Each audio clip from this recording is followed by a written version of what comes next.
எப்போவுமே என்ன definition, number of 840 yards weighing in 1 lbs. அப்போ இது வந்து யார்ட்ஸில் இருக்கும்.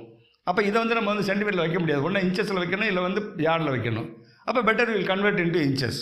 So D is equal to 1 divided by 11.09. இதை மட்டும் நம்ம 2.54 ஆல் பெருக்குனா போதும், ஏன்னா இதைத்தான் நம்ம கன்வெர்ட் பண்ண போகிறோம், இன்ட்டு NE.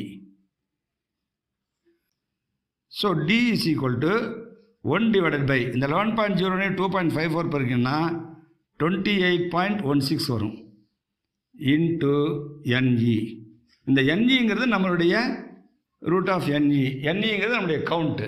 நம்ம என்ன கவுண்ட்டுக்கு பார்க்குறோமோ அதனுடைய டயாமீட்டரை பார்க்குறதுக்கு 1 divided by 28 root of count. இதுதான் நம்மளுடைய காட்டனுக்கான கவுண்ட் கண்டுபிடிக்கும், டயா கண்டுபிடிக்கும் ஃபார்முலா. இந்த காட்டன் கவுண்ட்டுக்கான டயா கண்டுபிடிக்கிற ஃபார்முலா வச்சு தான்